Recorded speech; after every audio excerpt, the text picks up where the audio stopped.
日本語カフェへようこそ。台湾で日本語を教えている日本人の春です。今一時的に日本に帰国しています。今日は私が日本に帰ってきてびっくりしたことを10個お話ししたいと思います。もしかすると私が感じた点はもうずっと前から日本にはあることなのかもしれません。ただ私が今回びっくりしたというだけで、他の方たちにとっては当たり前のことかもしれませんが、とにかく私が個人的にびっくりした点をお伝えしたいと思います。まず日本の空港に降り立った時にびっくりしたのは、日本人があまり見当たらなくて、逆に外国人ばかりだったという点です。ちょっとここが日本だとは思いませんでした。もちろん空港に外国人が多いのは当たり前ですが、関空から移動して神戸の街に着いてからも外国人の観光客の方が本当に多くてびっくりしました。さて、まず空港に着いて私が関西空港の自動販売機で買った飲み物がこれなんですが、すごく私にとって新鮮だったのは、ペットボトルがこんなに薄っぺらくて柔らかくなっていることです。以前はペットボトルといえばもっと硬くて分厚かったと思います。でも多分これはプラスチックゴミを減らして地球に優しいという目的でこうなっていると思うので、すごくいいことですよね。しかも日本ではペットボトルとその周りに貼ってあるフィルムは別々にゴミに出すことになっているんですけど、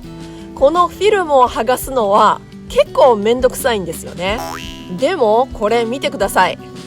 ここにラベルをめくって今日のメッセージを見つけてみようと書いてありますね。それでこの部分を切り取ると中のメッセージが見えるようになっています。今日の私に対するメッセージは何でしょうか。ここにあります。大丈夫、絶対なんとかなる、多分ですね。すごく励みになる一言ですが、絶対と言っておきながら多分と書いてあるところが笑えますよね。さて、今回久しぶりに日本でバスに乗りました。そして今回初めてバス代の支払いにクレジットカードが使えるっていうことを知りました。もちろんクレジットカードだけではなくてイコカとか他の交通系の IC カードも使えます。イコカっていうのは台湾のイージーカード、ヨーヨーカみたいなもので、関西では一番メジャーなものなんですけど、関東なら多分イコカよりもスイカがメジャーです。もちろんこれらのカードは基本的に日本中どこでも使えるそうです。また今回バスに乗って新鮮だったのは、例えば私が住んでいる台湾ではバスにお客さんが乗ったと同時にバスが発車するのが普通なんですよね。でも今回気づいたのは、日本、特に私の地元の神戸の市バスの場合はお客さんがバスに乗って席に着くまで出発しようとしないんですね。それで本当にびっくりしました。私は久しぶりの日本のバスがちょっと珍しくて、立ったままキョロキョロしていたんですけど、そうしていると運転手さんが発車してもよろしいですかと私に尋ねてきました。逆に言うと早く座れという意味なんでしょうけど、今まで運転手さんにこんなことを言われたことがなかったので新鮮でした。もちろん多分ラッシュアワーなら全員が席に座ることはできないので、立っている人がいても発車すると思います。もしこれを見てくださっている人の中に日本に住んでいる方がいらっしゃったら、皆さんの地域ではバスはどんな感じか、またコメント欄で教えてください。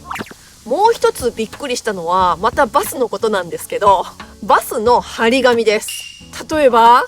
この座席は高い位置にあって危ないので深くおかけくださいとか、バスが完全に止まってから席をお立ちくださいとか、マナーモードにして通話はお控えくださいとか、いろいろな張り紙がありました。確かにこのような言葉はすごく親切だと思いますが、私は個人的にちょっと親切すぎるというか、なんとなく一人一人の行動を監視されているような気がしてしまいました。もちろんこのような気遣いの言葉やいろいろな細かいルールがあるからこそ、日本はいろいろな面で秩序正しくて住みやすいのかもしれませんね。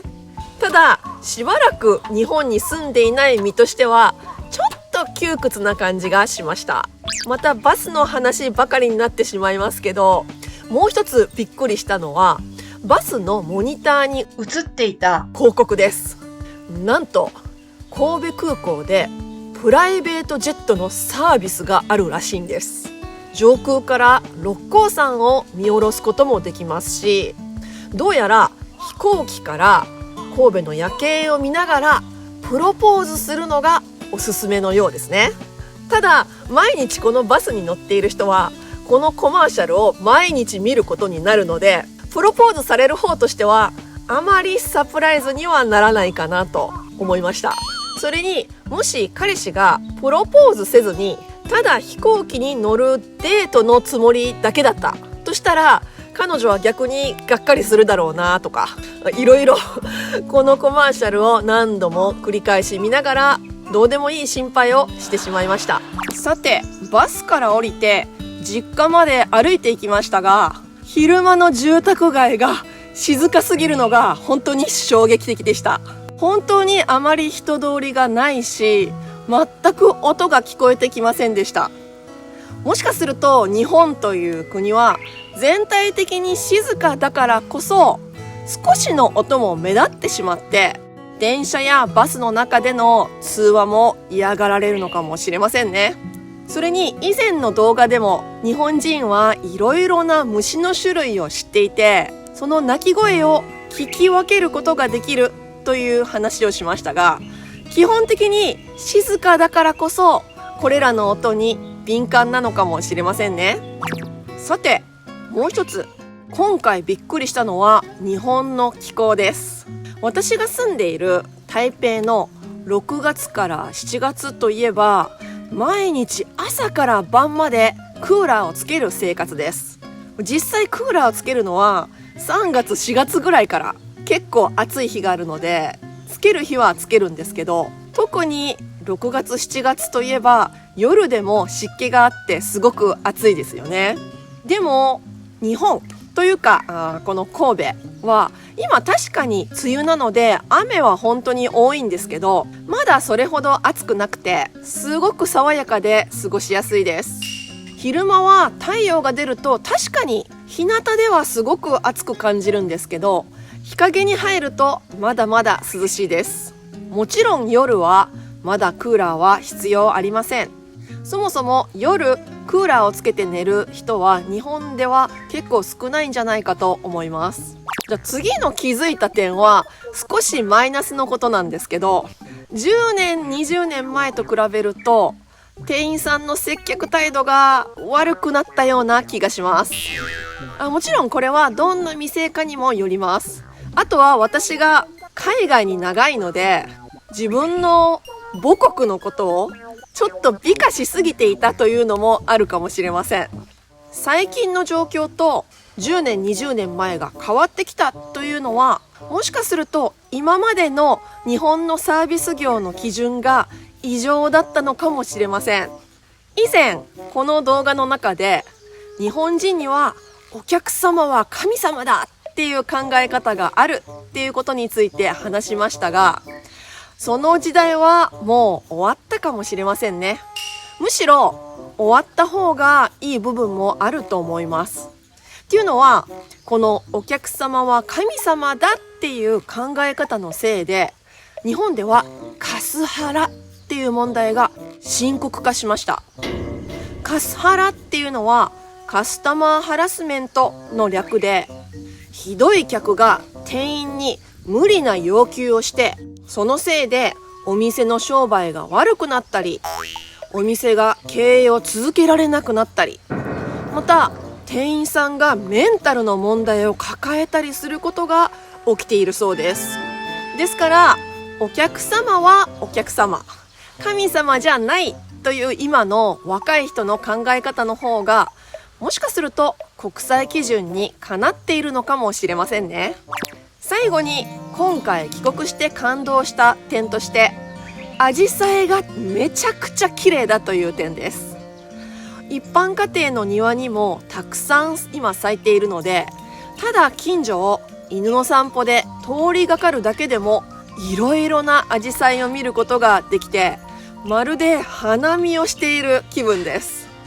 確かに梅雨の季節は雨が多いですけど、でもアジサイが好きな方にとってはこの季節日本に遊びに来るのもいい考えかもしれませんね。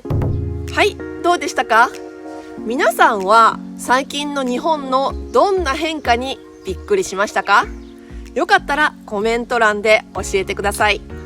他にも日本語を教えたり、日本の文化について動画でシェアしています。よかったらチャンネル登録よろしくお願いします。ではまた日本語カフェで会いましょう。はるでした。